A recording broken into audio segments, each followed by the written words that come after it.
Connection established.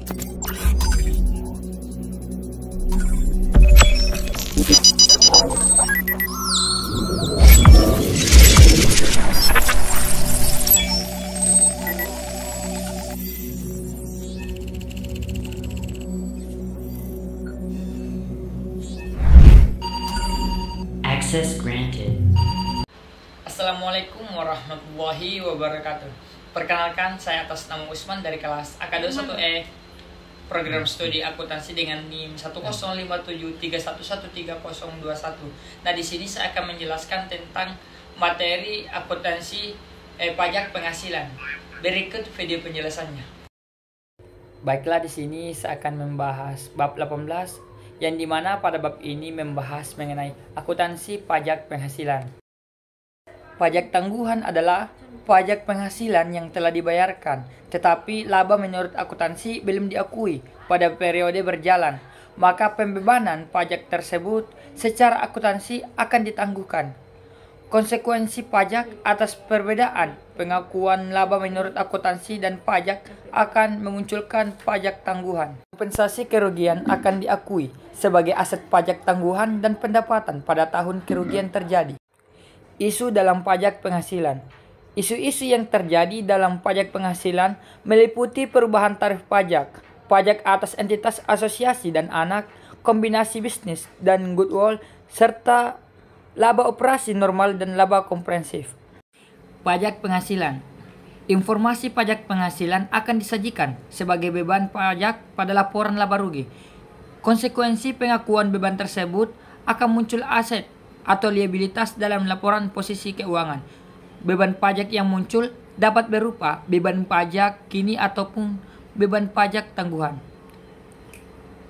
Terdapat perbedaan konsep penghasilan antara pajak dan akuntansi, sehingga penghasilan kena pajak menurut pajak berbeda dengan laba pengakuan laba menurut akuntansi, dan pajak akan memunculkan pajak tangguhan. Sedangkan pajak yang terutang menurut fisikal akan diakui sebagai pajak kini. Standar akuntansi pajak penghasilan. Sebelum PSAK 46 tahun 1997, beban pajak yang disajikan dalam laporan keuangan merupakan pajak terutang menurut peraturan pajak 1 tahun fisikal. Standar tidak mengakui beban atau pendapatan pajak tangguhan dan konsekuensinya juga tidak mengakui aset atau liabilitas pajak tangguhan. Pengaturan beban pajak saat ini digunakan dalam SAK etap yang menyebutkan bahwa beban pajak diakui atas seluruh pajak penghasilan, periode berjalan dan periode sebelumnya yang belum dibayar, serta tidak ada pengakuan atas pajak tangguhan. Menurut PSAK tahun 1997 yang efektif diterapkan untuk perusahaan yang menerbitkan saham atau surat berharga pada 1 Januari 1999 dan untuk perusahaan lainnya pada 1 Januari 2001. Menurut PSAK 46 1997 direvisi dengan mengeluarkan PSAK 46 yaitu revisi 2010 yang bertujuan untuk menyelaraskan PSAK 46 pada tahun 1997 dengan ketentuan dalam IAS 12 Income Tax. Meskipun referensi dalam penyusunan PSAK 46 pada tahun 1997 adalah IAS, tetapi dilakukan adopsi secara penuh dan menambahkan beberapa ketentuan pajak di Indonesia seperti pajak final dan surat ketetapan pajak atau SKP. PSAK 46 revisi 2013 menyelaraskan PSAK 46 revisi 2010 dengan perubahan dalam IAS 12 Income Tax yang efektif berlaku 1 Januari 2013. Perubahan dalam revisi 2013 adalah penghapusan pengaturan mengenai pajak final, surat ketentuan pajak, pengaturan aset dan liabilitas pajak. Akuntansi pajak penghasilan. Akuntansi pajak penghasilan menjelaskan tentang bagaimana perusahaan menghitung, menyajikan, dan mengungkapkan informasi pajak penghasilan dalam laporan keuangan. Perlakuan akuntansi pajak penghasilan adalah Bagaimana menghitung konsekuensi pajak kini dan masa depan? Pemulihan atau penyelesaian tercatat aset atau liabilitas mengandung konsekuensi pajak di masa depan. Demikian juga transaksi atau peristiwa lain pada periode berjalan yang diakui dalam laporan posisi keuangan entitas dapat memiliki konsekuensi pembayaran atau pengurangan pembayaran pajak di masa depan. Entitas mengakui liabilitas atau aset pajak tangguhan atas konsekuensi pajak akibat pengakuan aset atau liabilitas dalam laporan keuangan. Pengakuan aset atau liabilitas pajak tangguhan akan memunculkan pendapatan atau beban pajak tangguhan yang diakui dalam laporan laba rugi dan penghasilan komprehensif lain. Pengakuan aset pajak tangguhan akan diikuti dengan pengakuan pendapatan pajak tangguhan. Sebaliknya, pengakuan liabilitas pajak tangguhan akan diikuti dengan pengakuan beban pajak tangguhan. Beban pajak kini. Beban pajak kini adalah pajak yang dihitung menurut ketentuan pajak atas penghasilan yang diperoleh entitas dalam satu periode. Pajak kini untuk entitas tersendiri, bukan konsolidasian, merupakan pajak terutang dalam 1 tahun fisikal yang tercantum dalam surat pemberitahuan atau SPT tahunan. Untuk entitas yang terkonsolidasi dengan anak perusahaan, pajak kini merupakan penjumlahan semua pajak terutang seluruh entitas yang dikonsolidasi. Pajak tidak mengenal konsep konsolidasi. Pajak dibayar oleh masing-masing badan atau entitas. Pajak kini untuk entitas yang dikenakan pajak final adalah pajak terutang atas penghasilan yang diakui dalam periode tersebut. Penghasilan kena pajak dihitung dari total penghasilan dikurangi dengan beban. Pajak mengatur beban yang boleh dikurangkan untuk tujuan menghitung penghasilan kena pajak. Beban menurut akuntansi tidak semuanya menjadi beban menurut pajak atau boleh menjadi beban namun dengan jumlahnya berbeda. Perbedaan antara laba akuntansi dan pajak dapat terjadi karena perbedaan temporer dan permanen. Perbedaan temporer terjadi karena perbedaan waktu pengakuan, sedangkan perbedaan permanen terjadi karena esensi pengaturan yang berbeda. Beban pajak. Beban pajak atau penghasilan pajak adalah jumlah agregat beban pajak kini dan beban pajak tangguhan yang diperhitungkan atas laba akuntansi yang diakui pada satu periode. Beban pajak akan dipadankan dengan laba akuntansi yang diakui pada periode tersebut.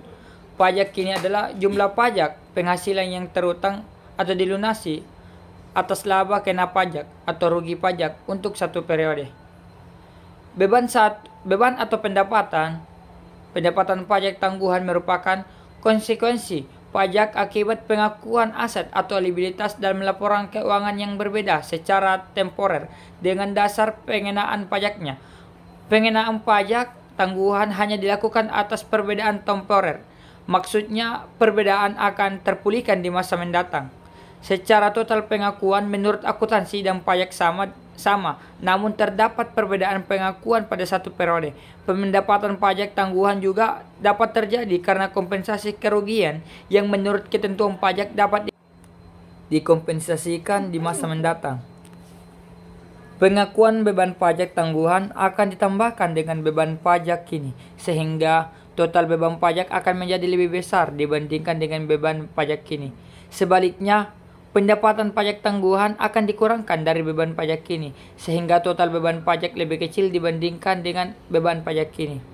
Perubahan tarif pajak, liabilitas atau aset pajak kini untuk periode kini dan periode sebelumnya diukur sebesar jumlah yang diharapkan untuk dibayar direstitusi kepada otoritas perpajakan yang dihitung menggunakan tarif pajak atau peraturan pajak yang telah berlaku atau yang telah secara substantif berlaku pada periode pelaporan. Untuk pengukuran liabilitas pajak kini, perhitungan menggunakan tarif yang berlaku sesuai dengan ketentuan perundangan. Misalnya, untuk menghitung pajak yang terutang di tahun 2015, entitas menggunakan tarif pajak dan semua ketentuan yang berlaku pada tahun tersebut. Aset dan liabilitas pajak tangguhan harus diukur dengan menggunakan tarif pajak yang akan berlaku pada saat aset dipulihkan atau liabilitas diselesaikan, yaitu dengan tarif pajak dan peraturan pajak yang telah berlaku atau yang telah secara substantif berlaku pada periode pelaporan. Aset dan liabilitas pajak tangguhan akan dipulihkan dan diselesaikan di masa depan. Sehingga tarif yang digunakan untuk melakukan pengukuran bukan tarif yang berlaku pada tahun tersebut, tetapi tarif yang berlaku saat perbedaan temporer tersebut diselesaikan atau dipulihkan. Definisi dan ketentuan kompensasi kerugian bisa kita lihat pada tabel di bawah. Di Indonesia, kompensasi hanya dapat dilakukan ke depan selama 5 tahun. Artinya, kompensasi hanya dapat dimanfaatkan 5 tahun setelah tahun kerugian. Untuk contoh di atas, kerugian tersebut hanya dapat dimanfaatkan untuk melakukan kompensasi sampai dengan tahun 2020. Jika selama tahun 2016 sampai 2020, akumulasi keuntungannya diperoleh entitas kurang dari 500 juta rupiah, jumlah kerugian tahun 2015, maka kompensasi tersebut tidak dapat dimanfaatkan pada tahun 2020 dan setelahnya. Perbedaan temporer dapat dikurangkan dan aset pajak tangguhan. Perbedaan temporer yang dapat dikurangkan adalah perbedaan temporer yang menimbulkan jumlah yang dapat dikurangkan dalam penentuan laba, kena pajak atau rugi pajak. Periode masa depan ketika jumlah tercatat atau aset liabilitas dipulihkan atau diselesaikan yang tercantum dalam PSAK 46 pada revisi 2013. Perbedaan temporer yang dapat dikurangkan terjadi saat laba akuntansi lebih kecil dibandingkan laba menurut pajak atau penghasilan kena pajak akibat dari perbedaan temporer. Pembayaran pajak yang lebih dahulu sebelum pengakuan menurut pajak akuntansi akan diakui sebagai aset pajak tangguhan. Pengakuan aset pajak tangguhan tidak dilakukan atas pengakuan awal aset dan liabilitas atas transaksi kombinasi bisnis dan transaksi yang tidak memengaruhi laba akuntansi dan laba kena pajak. Aset pajak tangguhan diakui untuk seluruh perbedaan temporer yang dapat dikurangkan sepanjang kemungkinan besar bahwa laba kena pajak akan tersedia dalam jumlah yang cukup memadai sehingga perbedaan temporer yang dapat dikurangkan tersebut dapat dimanfaatkan. Contoh 18.3 memberikan gambaran mengenai perbedaan temporer yang dapat dikurangkan. Perbedaan temporer yang dapat dikurangkan di masa mendatang harus dievaluasi setiap periode untuk memastikan bahwa perbedaan tersebut dapat dikurangkan. Jika perbedaan temporer tersebut tidak dapat dikurangkan, maka aset pajak tangguhan yang timbul dari penyajian dan pengungkapan aset dan liabilitas pajak tangguhan. Entitas melakukan saling hapus atau aset pajak kini dan liabilitas pajak kini jika dan hanya jika entitas memiliki hak secara hukum dan untuk melakukan saling hapus jumlah yang diakui dan berniat untuk menyelesaikan dengan dasar neto atau menyelesaikan aset dan menyelesaikan liabilitas secara bersamaan. Utang pajak dan pajak dibayar di muka dapat muncul tersendiri, tidak saling hapus karena terkait dengan objek pajak yang berbeda sehingga dapat diselesaikan secara bersamaan.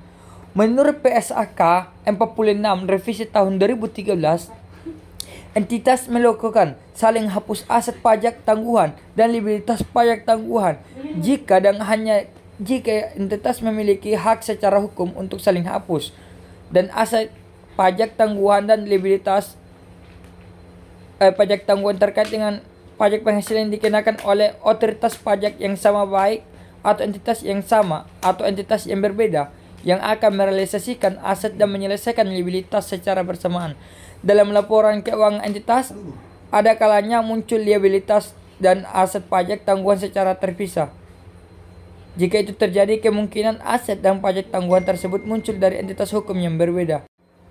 Pengungkapan pajak penghasilan. Menurut PSAK 46 revisi 2013 menjelaskan komponen utama beban penghasilan pajak yang harus diungkapkan secara terpisah antara lain 1. Beban atau penghasilan pajak kini. 2. Penyesuaian atas pajak kini yang berasal dari periode sebelumnya. 3. Jumlah beban atau penghasilan pajak tangguhan baik saja yang berasal dari timbulnya perbedaan temporer maupun dari realisasinya. 4. Jumlah beban atau penghasilan pajak tangguhan terkait dengan perubahan tarif pajak atau penerapan peraturan perpajakan yang baru. 5. Jumlah manfaat yang ditimbulkan dari rugi pajak tidak diakui sebelumnya. kredit pajak, atau perbedaan temporer periode sebelumnya yang digunakan untuk mengurangi beban pajak ini. 6. Jumlah manfaat dari rugi pajak yang tidak diakui sebelumnya, kredit pajak atau perbedaan temporer periode sebelumnya yang digunakan untuk mengurangi beban. Analisis laporan keuangan. Tarif pajak efektif merupakan perhitungan pajak dibagi dengan laba sebelum pajak. Jika menggunakan total beban pajak disebut sebagai tarif efektif pajak atau dikenal sebagai effective tax rate atau ETR. Sementara jika pajak dihitung hanya atas pajak kini disebut tarif efektif pajak kini atau sering disebut sebagai current effective tax rate. Atau perhitungan current effective tax rate menekankan tarif pajak yang saat ini telah menjadi kewajiban kepada otoritas pajak yang akan diselesaikan pada periode berjalan atau periode berikutnya. Informasi tarif pajak efektif sangat berguna bagi pembaca karena dapat diketahui berapa sebenarnya tarif pajak yang berlaku pada entitas tersebut. Perbedaan akuntansi dan pajak akan menyebabkan tarif efektif pajak tidak dapat selalu sama dengan tarif pajak yang ditetapkan oleh pemerintah. Informasi ETR atau CETR menginspirasi banyak penelitian perpajakan. Dalam penelitian perpajakan, perbedaan ETR dengan tarif pajak yang berlaku dapat dipandang sebagai bentuk penghindaran pajak, namun dapat juga dipandang sebagai bentuk perencanaan pajak yang dilakukan oleh entitas. Kebijakan akuntansi.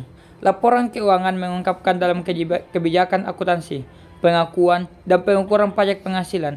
Informasi yang dijelaskan dalam kebijakan akuntansi tersebut antara lain metode yang digunakan untuk menentukan pajak tangguhan, tarif yang digunakan dalam menghitung pajak jika tidak menggunakan tarif umum, jika entitas memiliki liabilitas pajak kini yang masih dalam sengketa pajak. Informasi tersebut harus diungkapkan misalnya terkait dengan bagaimana pengakuan pajak atas penerbitan surat ketetapan pajak, proses keberatan atau banding yang saat ini sedang berjalan. Beban atau penghasilan pajak terkait dengan laba rugi dari aktivitas normal disajikan tersendiri pada laporan laba rugi dan penghasilan komprehensif lain.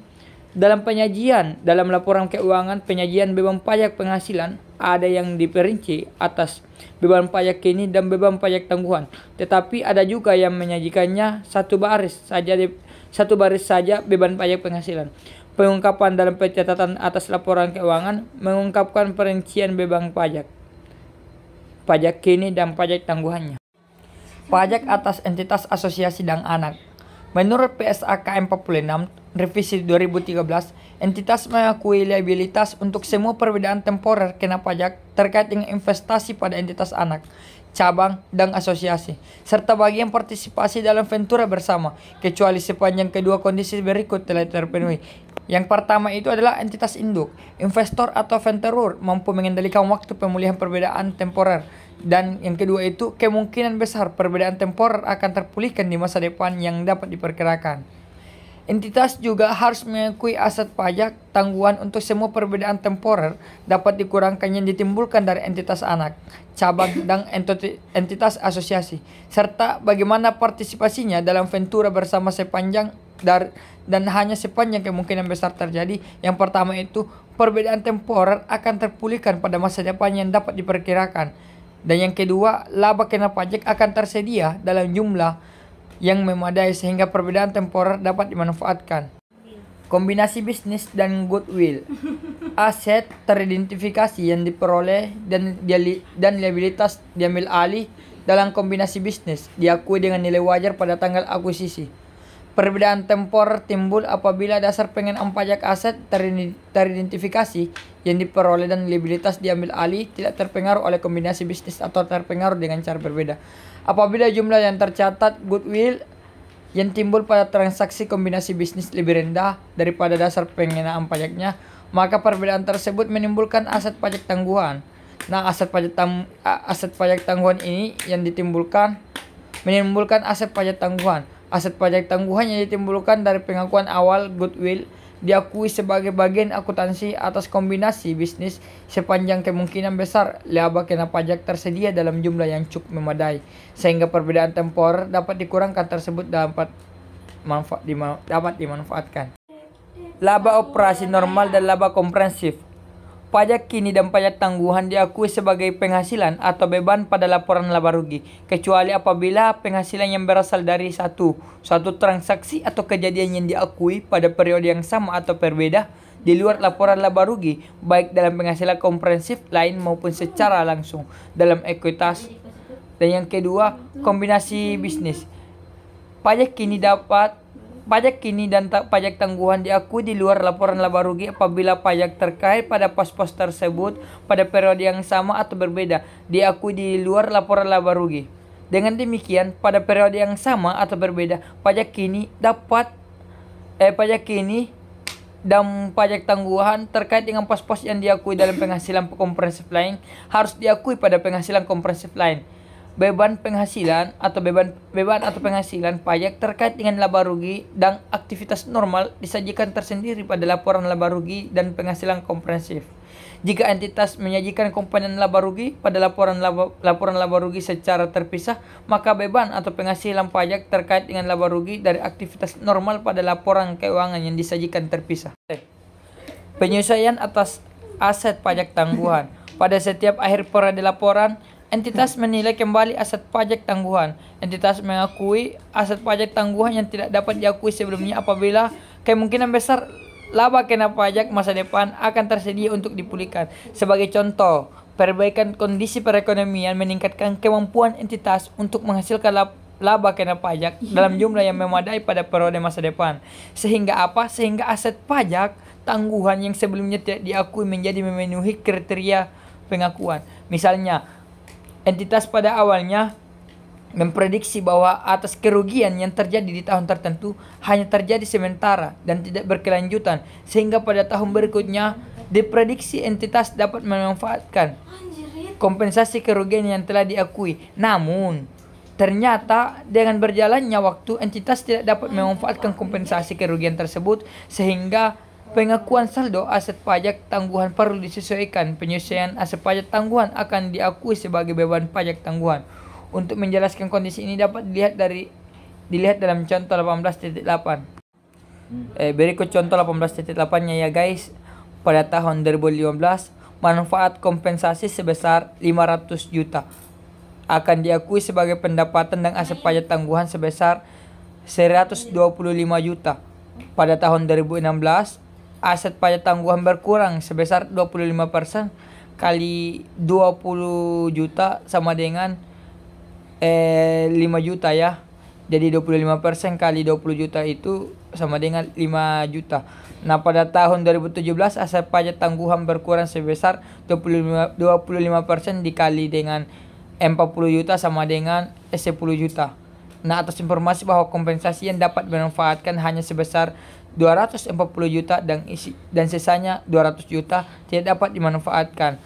Untuk itu dibuat penyesuaian atas aset pajak tangguhan sehingga saldo aset pajak tangguhan hanya mencerminkan potensi manfaat kompensasi yang dapat dimanfaatkan sebesar 25% kali 240 juta rupiah sama dengan 60 juta. Dapat dilihat ya dari jurnal di bawah. Definisi dan ketentuan kompensasi kerugian. Kompensasi kerugian adalah kompensasi yang diberikan kepada entitas yang mengalami kerugian untuk tidak membayar pajak pada periode berikutnya. Sejumlah kerugian yang telah diakui atau dibatasi oleh waktu. Ketentuan dalam regulasi pajak di Indonesia menyebutkan bahwasanya entitas diberikan kompensasi kerugian sampai dengan 5 tahun. Artinya, jika sebuah entitas itu pada tahun ini mengalami kerugian, maka kerugian tersebut sebuah entitas pada tahun ini mengalami kerugian, maka kerugian tersebut dapat dikompensasikan sampai tanggal atau sampai dengan 5 tahun ke depan. Regulasi di Indonesia hanya membolehkan melakukan kompensasi kerugian ke periode setelahnya atau sering disebut dengan istilah loss carry forward. Sebagai contoh, suatu entitas mengalami kerugian pada tahun 2015 sebesar 500 juta rupiah, maka pada tahun 2015 entitas tidak dapat membayar pajak karena mengalami kerugian. Jika pada tahun 2016 entitas memperoleh keuntungan 200 juta rupiah, entitas tidak perlu membayar pajak karena keuntungan tersebut dikompensasi dengan kerugian tahun 2015. Selama ada sisa kompensasi, maka entitas tidak dapat atau tidak membayar pajak. Setelah kerugian semuanya dikompensasi, entitas baru membayar pajak. Misalnya 2017 entitas memperoleh keuntungan 400 juta, maka entitas hanya akan membayar pajak atas penghasilan sebesar 100 juta karena masih memiliki sisa kompensasi 300 juta rupiah sehingga perlu dibayarkan. Pajak tangguhan akibat kompensasi kerugian. Aset pajak tangguhan diakui untuk akumulasi rugi pajak belum dikompensasi dan kredit pajak belum dimanfaatkan apabila besar kemungkinan laba kena pajak masa depan akan memadai untuk dimanfaatkan. Dengan rugi pajak belum dikompensasi dan kredit pajak pun belum dimanfaatkan. Artinya pada saat entitas mengalami kerugian, maka manfaat kompensasi yang akan diterima di masa depan tersebut akan diakui sebagai aset pajak tangguhan. Nah, manfaat kompensasi tersebut akan diakui sebagai pendapatan pajak tangguhan atau manfaat kompensasi kerugian dan disajikan sebagai beban pajak. Di Indonesia, kompensasi hanya diperkenankan pada periode setelah kerugian terjadi. Jika kompensasi dilakukan ke periode sebelumnya, maka entitas akan memperoleh restitusi dari pemerintah sebesar pajak yang telah dibayar. Manfaat kompensasi akan diakui sebagai bagian dari beban pajak namun bersaldo negatif karena berupa pendapatan. Sebagai lawan jurnalnya akan diakui sebagai piutang restitusi. Untuk menjelaskan kompensasi kerugian dan bagaimana entitas memanfaatkan kompensasi tersebut dalam beberapa tahun berikutnya dapat dilihat pada contoh 18.7. Contoh hanya diberikan untuk kompensasi kerugian ke depan dan dengan asumsi tidak terdapat perbedaan temporer dan permanen. Perbedaan temporer kena pajak dan liabilitas pajak tangguhan. Perbedaan temporer kena pajak menurut PSAK 46 revisi 2013 adalah perbedaan temporer yang menimbulkan jumlah kena pajak dalam penentuan laba kena pajak atau rugi pajak periode masa depan ketika jumlah tercatat aset atau liabilitas pajak diselesaikan. Perbedaan temporer kena pajak menyebabkan diakuinya beban pajak tangguhan dan liabilitas pajak tangguhan. Liabilitas pajak tangguhan adalah jumlah pajak penghasilan terutang pada periode masa depan. Sebagai akibatnya adanya perbedaan temporer kena pajak. Pengakuan liabilitas pajak tangguhan dikecualikan atas perbedaan temporer kena pajak yang berasal dari pengakuan awal goodwill atau pengakuan awal aset atau liabilitas dari transaksi bukan kombinasi bisnis dan transaksi yang tidak memengaruhi laba akuntansi atau laba kena pajak. Perbedaan temporer kena pajak terjadi ketika pengakuan laba menurut akuntansi lebih besar dibandingkan dengan laba menurut pajak. Laba yang telah diakui menurut akuntansi tersebut, beban pajaknya harus diakui walaupun pajaknya belum diakui menurut regulasi pajak. Beberapa kejadian berikut merupakan contoh perbedaan temporer kena pajak. Yang pertama itu depresiasi menurut akuntansi dengan masa manfaat lebih panjang dibandingkan manfaat menurut pajak. Perbedaan akuntansi dan pajak. Penghasilan kena pajak dan laba akuntansi memiliki dasar hukum yang berbeda. Pajak dikenakan dan dihitung berdasarkan ketentuan perpajakan, sedangkan laba akuntansi dihitung sesuai dengan kaidah dalam standar akuntansi. Perbedaan antara keduanya berlaku umum hampir di semua peraturan perpajakan di berbagai negara.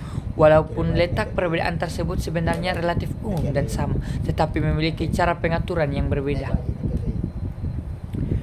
Perbedaan yang muncul misalnya terkait dengan perhitungan depresiasi, pengaturan beberapa beban dan penghasilan yang menurut pajak diakui dengan basis kas. Pengaturan atas penghasilan yang menurut pajak diatur dengan ketentuan khusus dan pengaturan beberapa beban yang menurut pajak tidak dapat diperkenankan sebagai pengurangan penghasilan kena pajak. Pajak dalam perusahaan.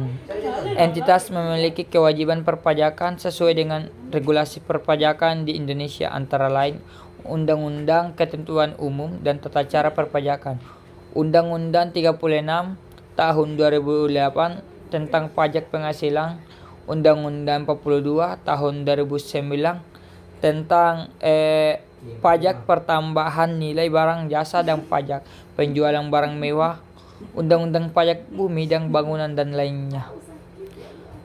Pajak atas penghasilan perusahaan itu dibayar langsung oleh perusahaan di mana angsuran pajak atau PPh 25. Pembayaran pajak akhir tahun pembayaran pajak akhir tahun itu pada PPh 28 dan 29. Dipotong oleh pihak lain atau final tidak final pada 22 atau sama dengan 23. Laporan laba rugi akan memengaruhi jumlah beban pajak dan di neraca ke utang atau pajak yang dibayar di muka. Kewajiban memotong pajak pihak lainnya atau pajak withholding.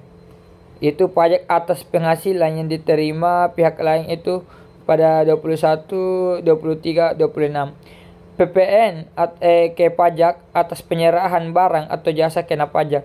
Tidak dapat muncul dalam laporan laba rugi tetapi di neraca sebagai utang atau pajak dibayar di muka.